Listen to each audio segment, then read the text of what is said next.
Today on Dr. Phil, absent dad? You need to go see your daughter. Or could his ex-wife? He was crummy to her. He dumped her with no warning. And mother-in-law? Have you teamed up in threatening him? We did make some threats. Be keeping him away? It's never been my intention to lock him out. Oh, really? Let's look at what social services says. You should have come see her regardless of what was happening. Oh, crawl down off your high horse, lady. Let's do it. Have a good show, everybody. Here we go. I hate to see people suffering, and you've heard long enough. Stand by, Dr. Phil. I'm going to get you the help that you need. 5, 4. This is going to be a changing day in your life.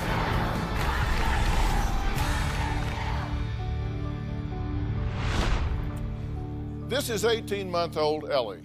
She was born 3 months premature, weighed a little over a pound, and had only a 10% chance of surviving. Now, she spent 5 months in the NICU and has been in and out of the hospital 8 times since.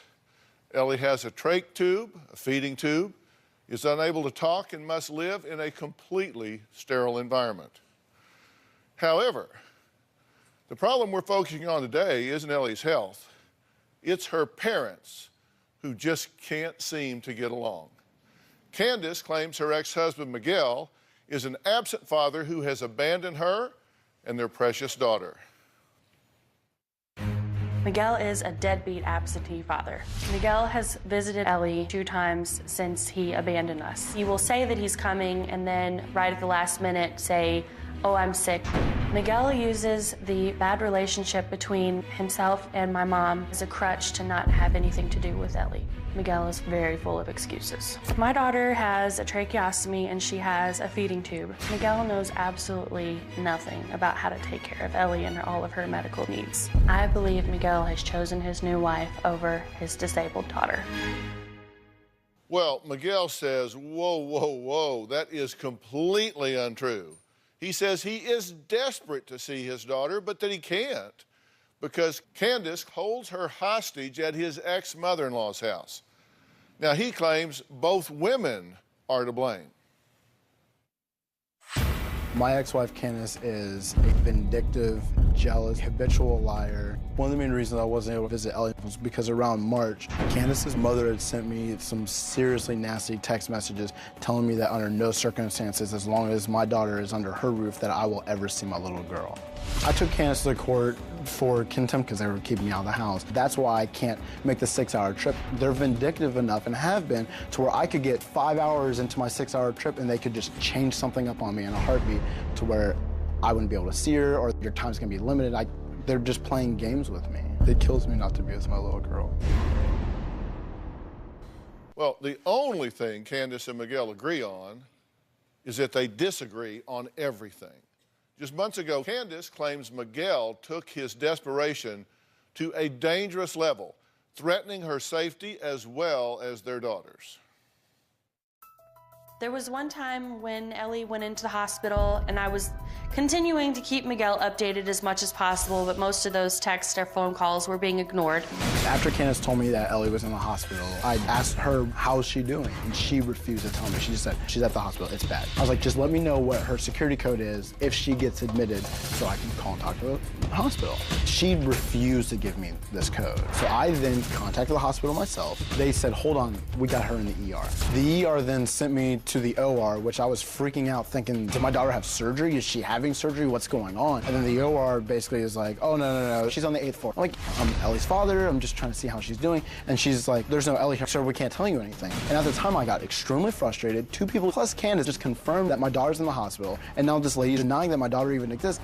I said, this is ridiculous. I am going to just sue the whole hospital for everything you guys have. Because the secretary would not allow him to have access to her information, Miguel threatened to kill me and shoot up every nurse in the hospital if they didn't give him the GD information on his GD daughter. The nurses were on alert. Police officers were guarding the hospital. Candace texted me, she's like, are you stupid? They told me that you were gonna come in here and shoot me in the head, and you said that explicitly, and all these kind of crazy things. The only thing I could think of is that she took, I'm gonna sue the hospital as shoot the hospital. Those hospital threats did prove how irrational, scary, and terrorizing Miguel can be. This is another example of my ex-wife Candace just being a complete liar and being completely vindictive against me and trying to keep me from seeing my little girl. Yeah. So you say he's just absent, he's abandoned her. Yes, I do. I feel like he just doesn't care about her, and if he does, he has a really terrible way of showing it. Okay, well, the separation agreement says he can see his daughter anytime that he wants. Right. And you say, despite that, he has seen her twice in, what, 10 months? Yeah, something between, let's say, April of 2013 and currently. And the last time he saw her was 4 months ago. Right. He's not plugged in. Right. He's totally, he knows. Is that true? No, I'm trying to be plugged in as much as I can. Well, why aren't you? Because I've tried It's to... your daughter, the court says you can see her, why aren't you seeing her? Because when I went to go down and see her, that's when her mother would send me those messages saying, you cannot come see her daughter under any circumstances. There's been false accusations against my family and things of that nature, and they won't allow me to bring her other family to come see her or anything like that. And I can't take the chance of being within that home with her whole family around of other accusations of happening. Okay, but this is your daughter, and you have the right to see her according to the court. So why would you react to or give your power away to somebody sending you an email? Somebody sends you a text message, says, you're a slime ball, I hate you, don't come around here. Well, you have a court order that says you can. Why would you not do it?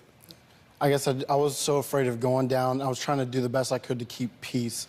I truly was, and that's something that I definitely regret. I regret not going down there and just knocking on the door. Even if the door was closed in my face, I should have called the police and taken it from that You want to talk about peace? Are you kidding me? Your idea of peace is sending text messages to me where you're screaming and cussing at me and calling me every name in the book. That is not peace. That is a flat-out lie, and you know it. Okay, well, here's what the court says that you have the right to do. This is the finding of fact.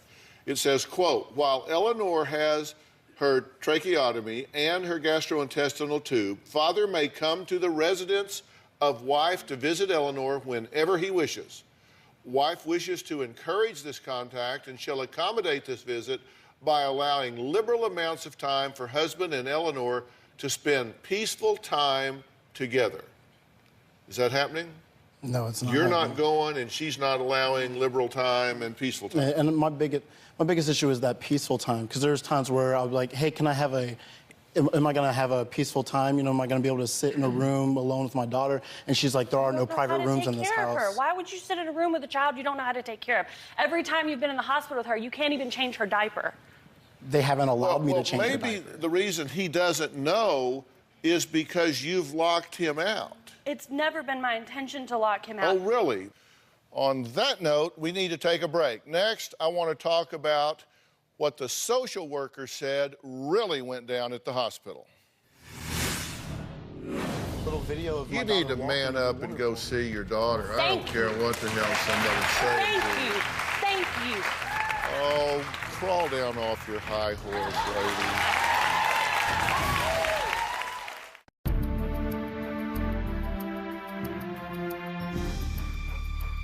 The social services record says the social worker allegedly blamed her, you, for not giving your ex-husband the patient's FIN number so he can get medical updates from the staff.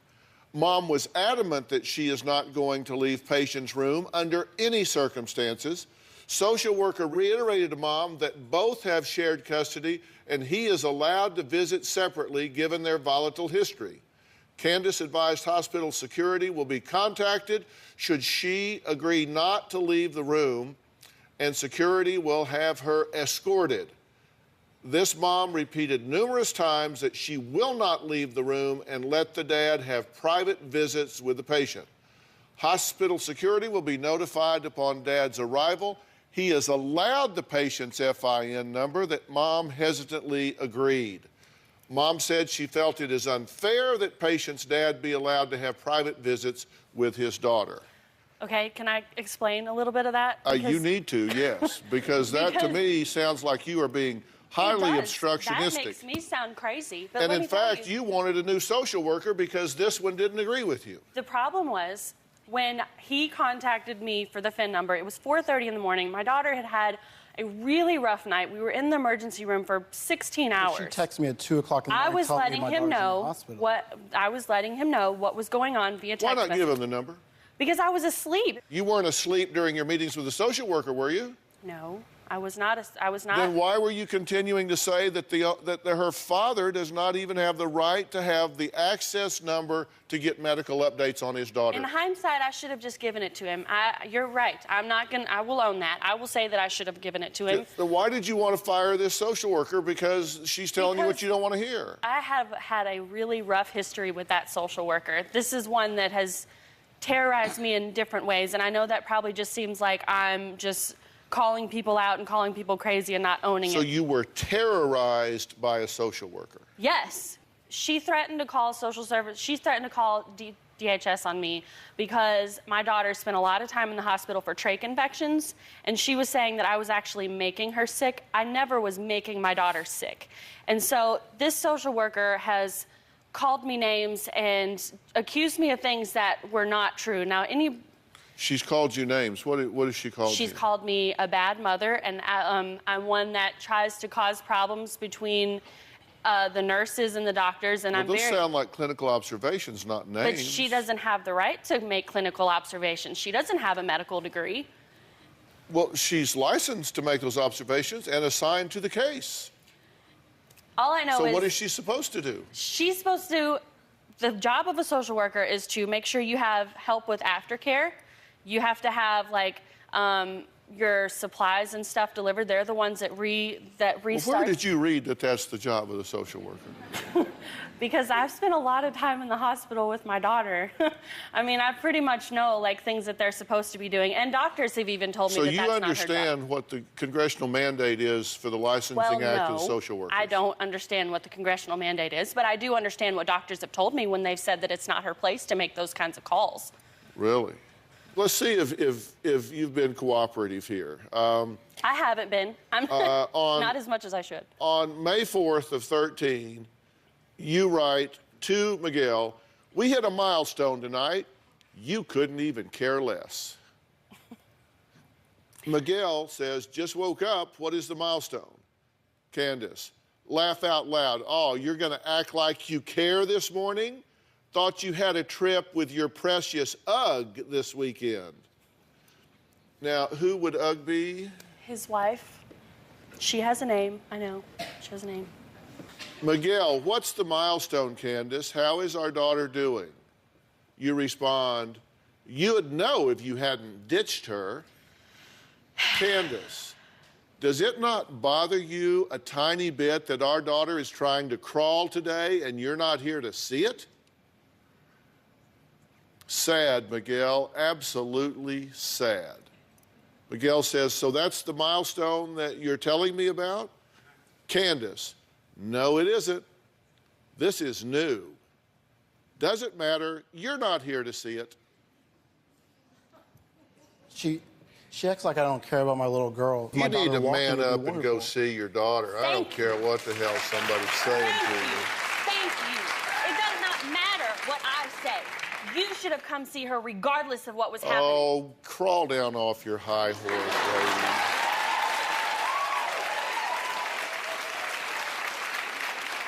You set him up for failure. I did. And then you criticize him when you win. It sounds to me like you are a woman scorned. In ways, It sounds yes. to me that you are pissed off that he has moved on. Oh, no. And that you are using your daughter as a pawn in order to get back at him. No, it has nothing to do with the fact that he's moved on. Oh, that's why you call her Ugg instead No. of Cynthia? Because... I mean, what are we, 2 years old? Yeah, you're right. But at this point in time, currently, I do not... But you still think she's a skank and a whore and white trash and all the other those things. were not my words. Yeah. I didn't say those words. Yes, some of those came from your mother. Yes, some of those... At least we've got somebody mature here. Coming up, we're going to meet the woman Miguel says is the mastermind behind Candace's vindictive motives. It's been 6 months since Miguel has seen his ex-mother-in-law, but he's going to see her next.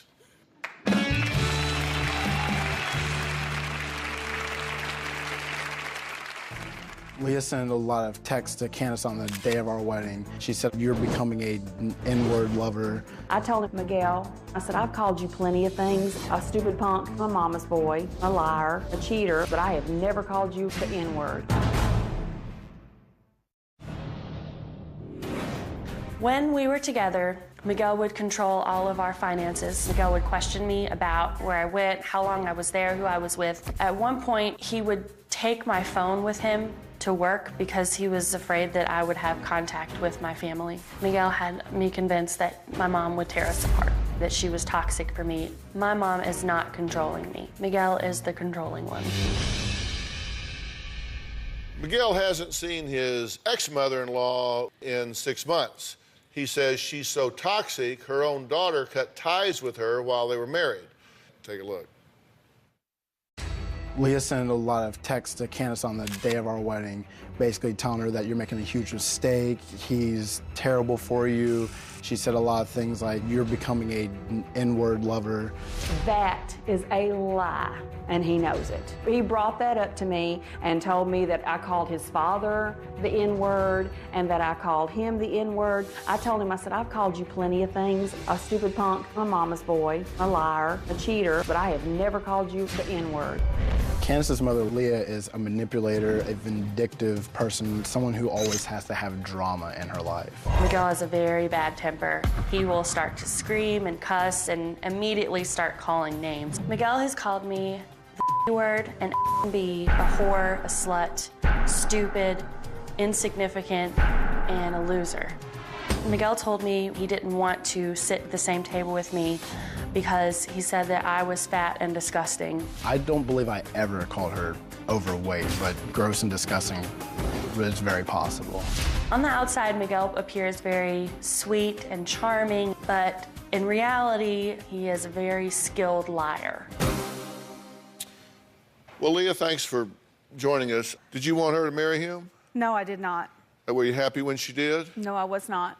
Okay. Have you teamed up with her in threatening him and trying to keep him away from seeing his child? We did make some threats at the beginning, but we have really moved so far past that. Leah, you even come close to this house, I will have you arrested. Do you understand, you stupid, disgusting punk? And then you perch up here and say, he won't come see his daughter. But we've tried to go past that, is what I'm trying to say. This All of was it was right still after so the new at that divorce. point. We were all so angry at the time, but we've tried to move past that. But he still won't come see her. He still acts like she doesn't exist. You have called Miguel punk, trash, deadbeat, stupid, idiot, loser, mama's boy, ignorant, and crybaby. The only good thing you've ever done was supply a tiny piece of DNA. They're feeling so sorry for you. Then you sent a text message that referred to Ugg, is it?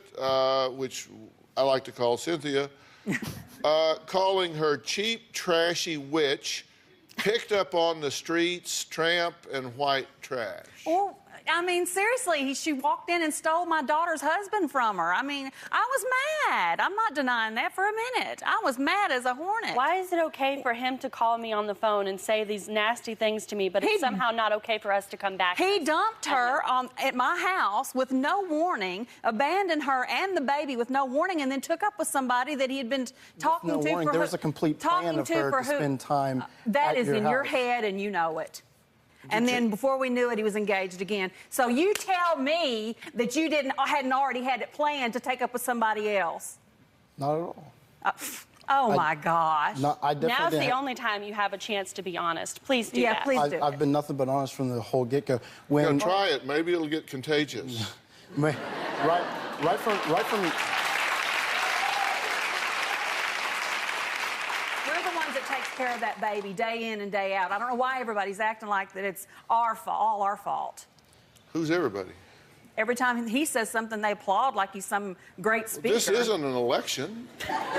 This is just a conversation. I mean, come on, you've got to own the fact. Look, you're the adult here, right? I own every stupid thing I did. I know how immature and stupid and angry I was. Why did you do that? Because I was mad. She's my daughter. Well, there's one more player in this mix. Oh, here we go. We might as well get her out here. Up next, for the first time, Candace will meet the woman she suspects was cheating with her ex-husband while they were still married. The woman she refers to as Ugg. Not After anymore. the break. Not anymore.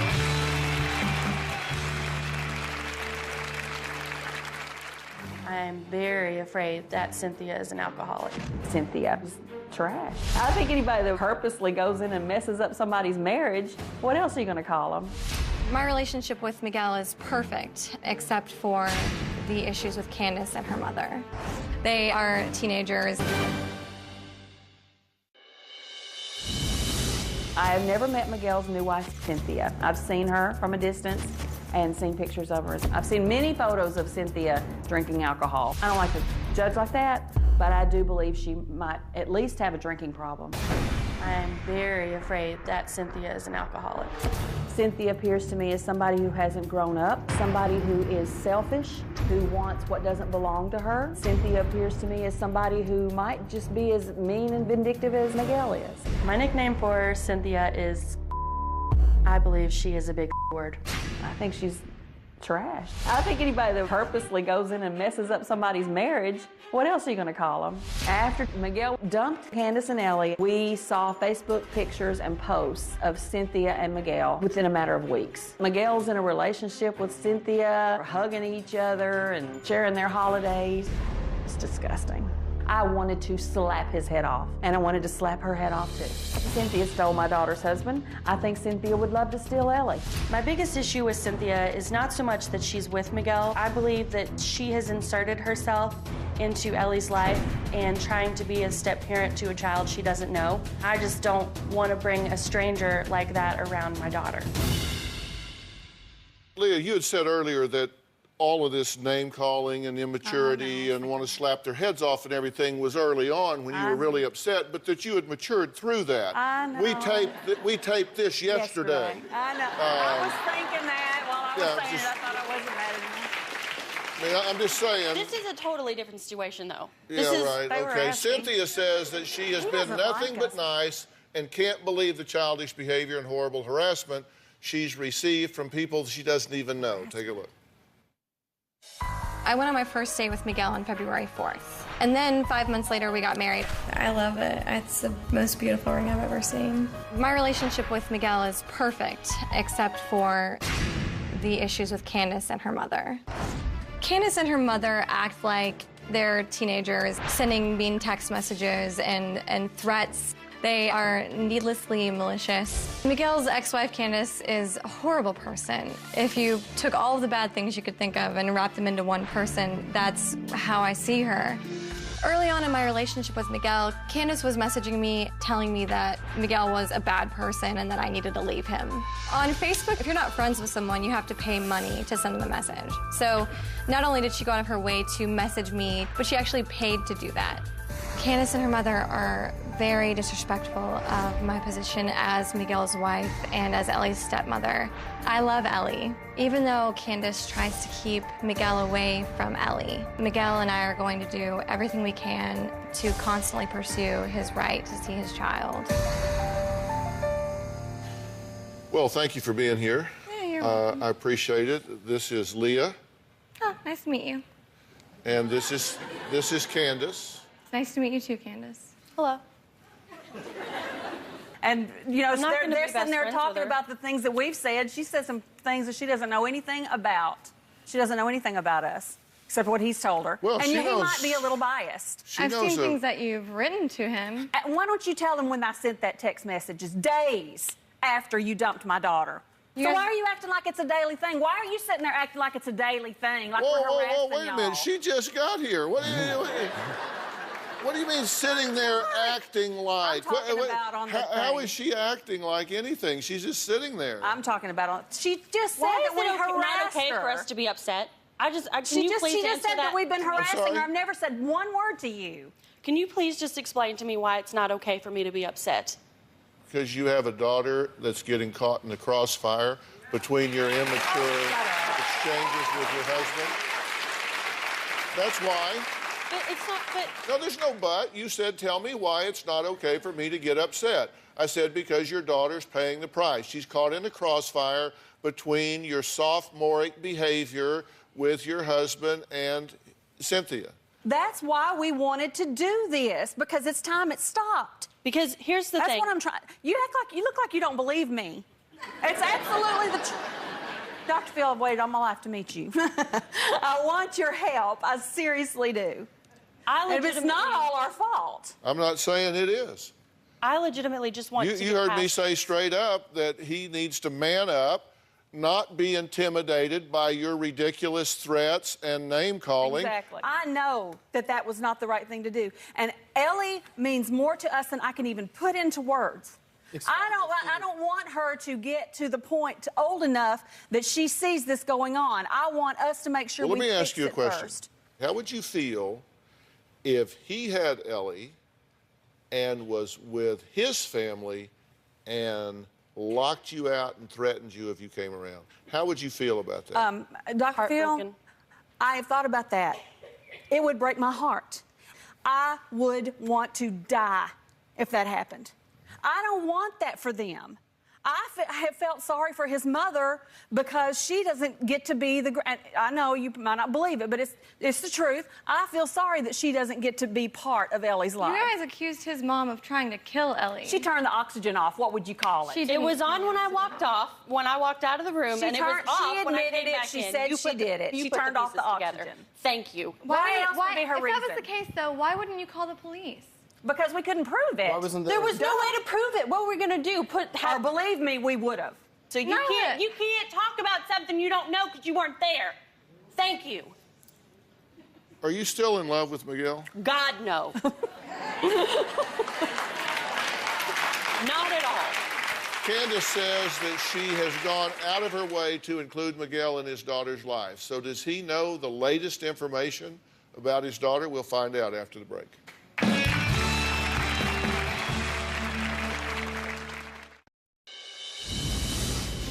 The last time I visited my daughter, she was starting to make noises with her mouth, make little pops, and stand up on her own by pulling herself up. But I have not seen a single video or even a text message with information of what she is capable of doing right now. I have no idea whether Ellie can walk. I have seen her crawl across the bed, so I'm pretty sure she's scurrying around the floor, but anything past that, I have no idea. Miguel says part of the reason he's here today is to find out how his medically disabled daughter is doing. He hasn't seen her in 4 months and blames his ex, Candace, for keeping him away. Candace says, hey, I have gone out of my way to be accommodating to Miguel, but he's just too wrapped up in his new life with his new wife. Everything that we're saying now needs to be said. I have lots of questions that I feel need to be answered. Which are? Such as, how long have you actually been with Cynthia? None of your business. None of her business. But if I feel like he was cheating on me, why shouldn't I know that? What does that have to do with your child? You are now into co-parenting. See, the relationship didn't work. You got a divorce. Because right? he dumped her. But that's over. I know. This is not history class. This is Dr. Phil. History class is happening over at the high school. This is now. We're here. So we're here talking about the child, and you say you want to know if he cheated on you. I don't. Did he cheat on her? I don't know. He says no. No cheating. There's no ever. cheating. They say no cheating. One of the first things I ask you is that you seem like a woman scorned, and you said, oh, yeah. In play that ways I back. am, but not in ways I am not because they're together. It has nothing to do with that. So you're scorned by someone else? No. I'm scorned because of the way he's treated me, and he's acting like it's all my fault. It's not all my fault, because it takes two to tango, doesn't it? He wasn't trying to come see her, but I wasn't necessarily trying to let him. It just doesn't make sense how this all seems like it's my fault. Nobody said it's your fault. I thought that the part about whether you were a good wife and husband was pretty much resolved with a divorce. That you decided that wasn't working. And maybe he's a crummy husband. Maybe He's a great husband. He was crummy to her. Maybe he has grown up. Maybe he will be a better husband to you than he was to me. But please do not sit there and act like what I went through didn't happen, because it did. I was there, you weren't, that I know of.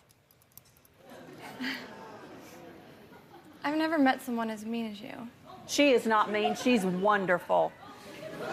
And you married somebody way meaner than she is. I think I would have figured that out by mean now. Easy now, easy now. He went running through the house one But night when I aren't was we there being- screaming and cussing me out like I was a dog under his They were feet. taking my daughter away when she left You the are first lying. time. She, the I'm not only gonna thing talk to him she, anymore. He's lying. The only thing she said that night that you got upset about was the Okay. fact that she said, I came to see you and Ellie. That Who was else did then, she this come is to? now.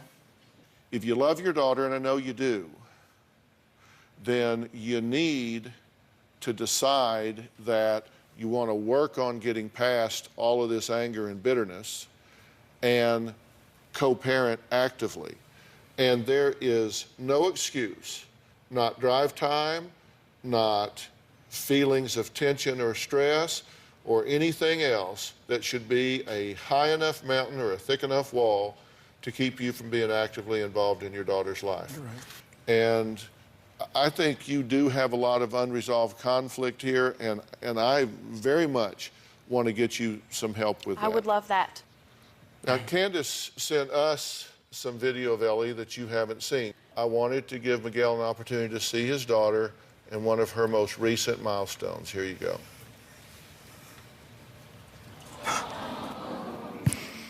I missed my baby.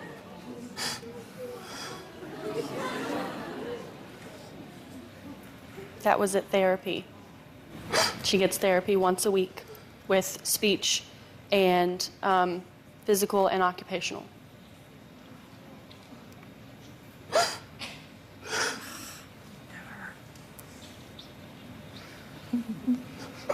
So I there miss you her. go. Thank you. She was a pound. 1 pound 9 ounces, 13 1 inches pound long. 9 ounces at birth. Her body was the length of my hand, and her little limbs would just hang off. And she has fought since the day she was born. That's why it's important that we get this worked She doesn't out. deserve this that we have, Miguel. We have to get past this. I completely agree. I want to get past it. I do. Well, listen, I am going to get you some help and support. Fair enough? Okay, next, it's been 10 years since this young man nearly stole my car. He was a guest I will never forget. And he's here and cannot wait to see how he's doing. We'll meet him right after the break.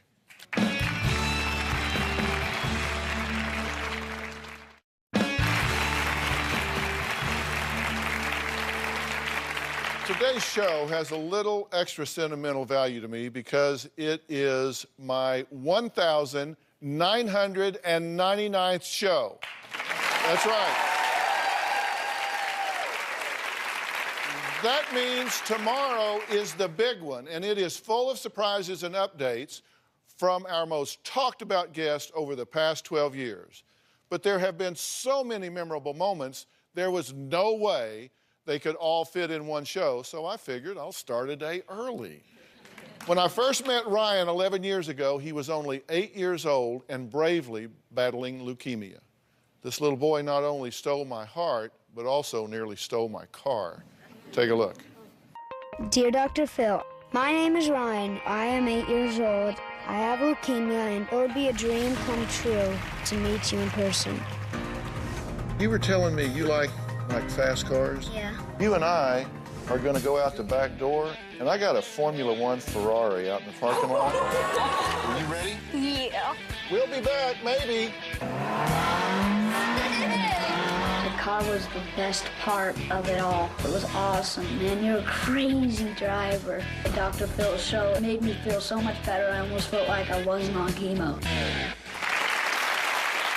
Well, joining me is Ryan's mother, Roxanne. Now, Ryan is celebrating 8 years of being cancer-free, correct? Yes. Oh, how great is that? Ryan is here also. Ryan, come on out.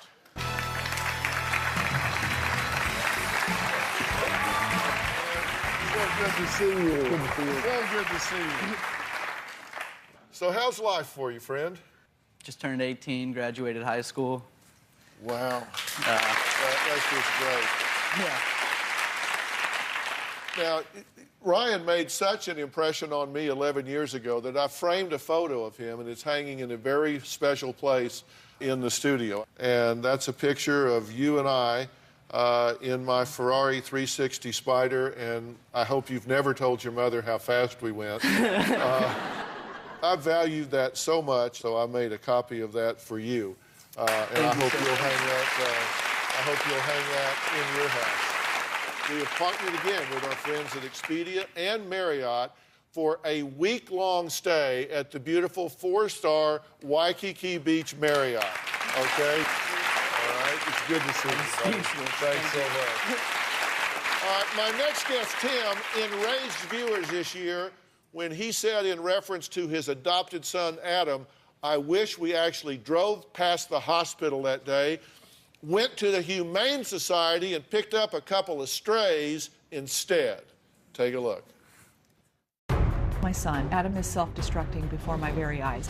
After Adam's drug taking, his violent behavior, and the DUIs, we said no more. You say he's an animal that belongs in a cage. Absolutely. I pulled a knife on my dad because I couldn't get their attention in any other way. I regret the day that we adopted Adam. Just 6 days ago, they had to bail him out of jail due to a felony arrest just so they could be here today.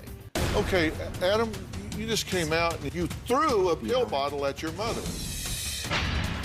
You said that you should have just drove past the hospital. You know what's something, Adam? That makes me feel really good. I think you need help with drugs and alcohol. This is a gift from us to you. You do your part, we'll do ours. Actions speak louder than words. Well, Tim, Adam, and Karen are here, and boy, how things have changed for them. So, Tim, talk to me here. Wow. Well, different world? I wish there was something else other than just thank you I can say to really thank you, truly, that what you've created for us. And well, got him I back. appreciate your willingness to come here. Mom, does it feel different? It feels wonderful. We have our son back. And Adam, they tell me that you have worked very hard and very sincerely in everything that you've been about down there. I just wanted to say thank you to you, Ben, and Origins. You guys saved my life. I'm glad to hear that. And Ben, congratulations to you. And again, thank you for all the work that you do. Also, a very special thank you to OnSite for helping this family. Next, her wedding day was a disaster when she fainted and blacked out right before saying, I do. And it was all caught on tape. And they redid their wedding right here on this stage. Find out how they're doing 10 years later. Did it stick? We'll find out after the break.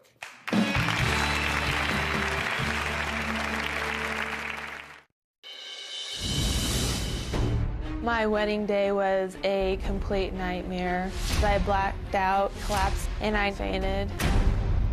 Crystal says she's ready to conquer her fear of walking down the aisle once and for all. Dr. Phil gave us a chance to redo our wedding on television. I was a little bit nervous. Dr. Phil gave her some pointers to help her out. He told me just to relax and take deep breaths. Crystal, do you still take Brent to be your wedded husband? I do. Then you may kiss the bride. We've been married for 10 years and we have 2 wonderful little boys. Dr. Phil, thank you for letting us renew our vows. It was a really special moment. That's great. Well, today's updates are just the tip of the iceberg, and tomorrow it is show number 2,000. The entire audience will be full of past guests. We are bringing them in from everywhere. And you'll hear updates from the biggest news stories from over the last 12 years. From what's going on with Casey Anthony to how the voice of Manti Te'o, catfish hoax, Renaya Tuiasosopo, is handling life out of the spotlight. We'll find out how Todd Herzog, who went from winning Survivor China to barely being able to walk on this stage, is doing. Did he stay in treatment? Is he sober? We'll also update the most rebellious teens ever. Did they manage to turn their lives around? There will be updates on the most controlling spouses and in-laws ever. Yeah, you guessed it. Khaloud will be here.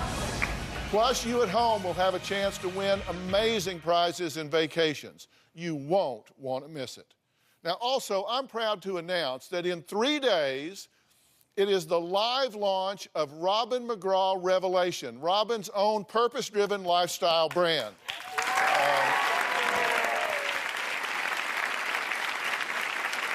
She will be premiering her skincare line on HSN's Beauty Report Thursday, April 10th at 7 p.m. Eastern, followed by multiple live appearances on Friday, April 11th. Also, Robin plans to make a special announcement on HSN regarding her foundation, When Georgia Smiled. Now, for a complete show schedule, you can visit hsn.com, keyword Robin McGraw. How excited are you? Oh, I am so excited. I can't believe it's almost here. I have waited 3 years to launch Robin McGraw Revelation, and to be able to do it exclusively with HSN is so exciting. And it is, and it's so much fun. It's so much fun that When Georgia Smiled is going to be part of all of this. Oh, I have a beautiful, beautiful announcement to make for the foundation. Yeah, and When Georgia Smiled is Robin's foundation that is devoted to helping women that are victims of domestic violence. Yes. And she's very active in that arena and is going to be talking about it tomorrow. So we are excited for you. So happy. I want to thank all of my guests today, and a special thanks to our medical team at Doctor On Demand for assisting some of my team in preparation for the show.